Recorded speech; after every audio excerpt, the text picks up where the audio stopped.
Imagine putting on a pair of headphones and within minutes feeling calmer, sharper, or even drifting off into deep sleep. That's the promise of binaural beats. It sounds almost magical, but does the science really support it? Today we'll take a deep dive into what we know and don't know about binaural beats and brain entrainment. Let's start with the basics. Binaural beats are an auditory illusion. If you play a 200 Hz tone in your left ear and a 210 Hz tone in your right ear, your brain doesn't just hear two tones. Instead, it perceives a third phantom beat, pulsing at 10 Hz. The difference between the two. That beat isn't in the sound file itself. It's created in your brainstem and passed along to the cortex. 10 Hz happens to sit in the alpha brainwave range, which is linked with relaxation and a calm but alert state of mind. That's why some people believe you can tune your brain just by listening to the right beats. But let's hit pause. Does hearing a 10 Hz beat mean your brainwaves become 10 Hz? Or are you just perceiving a neat auditory illusion while your brain goes about its business as usual? This brings us to the bigger idea of brain entrainment. Entrainment is when an external rhythm, sound, light, or vibration actually pulls internal brain rhythms into sync with it. Think of it like dancing. If the DJ plays a steady beat, sooner or later you find yourself moving in rhythm. That's the hypothesis behind auditory brainwave entrainment. The brain hears the beat, starts to synchronize, and in theory, your state of mind shifts with it. What if I told you that your brain is always synchronizing to rhythms? Not just beats in headphones, but footsteps, blinking lights, even the cadence of someone's voice. This isn't new. It's part of how we process the world. The real question is whether binaural beats offer something unique or clinically powerful. So what does the evidence say? Let's start with the brain itself. Researchers have strapped people into EEG caps to measure brain activity while listening to binaural beats. Some studies show changes in electrical activity, little bumps of power in the alpha, theta, or beta ranges that correspond to the beat frequency. But other studies find nothing beyond ordinary auditory responses. In other words, sometimes the brain looks like it's following the beat, and sometimes it just looks like it's hearing two tones. A key issue is whether we're seeing true entrainment, an actual shift in ongoing rhythms, or just a sensory response to the sound.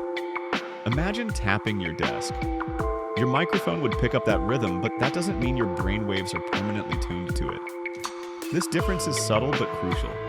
Many researchers argue that most binaural beat studies show tracking, not entrainment. All right, let's interrupt again. Forget EEG for a second. You probably don't care if your alpha power went up by 3%. You care about whether it makes you calmer, smarter, or able to sleep better. So what do behavioral studies show? One of the clearest effects is on anxiety. In medical settings, patients who listen to binaural beats before surgery often reported feeling less anxious. That's a big deal. But here's the catch. Sometimes simple relaxing music or even sitting quietly produces the same effect. So is it the magic of brain entrainment? Or just the comfort of sound and expectation? When it comes to attention and memory, the picture is mixed. A few experiments report small boosts when people listen to beta or gamma frequency beats. Others find no difference at all. Sleep studies are even more inconsistent. Some people fall asleep faster with delta frequency beats. Others notice nothing. In pain research, again, there are hints of benefit, but not enough trials to draw firm conclusions. Here's another twist. Binaural beats may not even be the strongest tool in the entrainment toolbox. Isochronic tones, sharp, pulsing sounds that switch on and off, tend to produce more reliable brainwave responses in EEG. That's because the rhythm is literally in the sound itself, not just an illusion your brain constructs. If you're looking for strong neural synchronization, isochronic tones often outperform binaural beats. So why do binaural beats get so much hype? Two reasons. They sound smoother and more pleasant, and they've been wrapped in a fascinating story about hacking your brain. That narrative is compelling. Who doesn't want a simple audio file that transforms mood and performance? Let's reset with a thought experiment. Imagine you're designing the perfect study to test binaural beats. What would you do? You'd recruit a large group of people, randomly assign them to binaural beats, to isochronic tones, to regular music, and to silence them.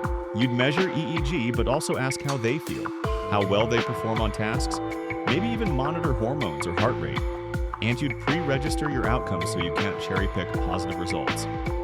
Right now, almost no studies meet that standard. That's why conclusions remain tentative. Now, about safety. The good news is binaural beats themselves are harmless if you keep the volume reasonable. The main risk is just blasting your headphones too loud.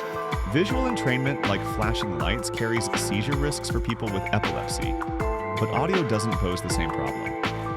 That means experimenting with binaural beats is low risk for most people. So where does all this leave us? Here's the balanced summary. Binaural beats can produce real, measurable brain responses. They may reduce anxiety in some situations, and they might help certain people focus or sleep. But the effects are small and inconsistent. Isochronic tones and other rhythmic stimuli produce stronger entrainment signals. The binaural beats technique is low risk for most people, except photic stimulation for photosensitive individuals. But we need better standardized trials to claim real therapeutic or long-term cognitive benefits. Let me flip the script. Maybe the real benefit of binaural beats isn't in forcing your brain into a state. Maybe it's in signaling your brain to telling yourself, this is my time to relax, to focus, to meditate. So, if binaural beats help you wind down, focus, or create space for mindfulness, that's still a meaningful benefit. Sometimes the most powerful change isn't just in brainwave patterns, but in the routines and habits we build around them. The entrainment may be happening both in your neurons and in the way you structure your state of mind.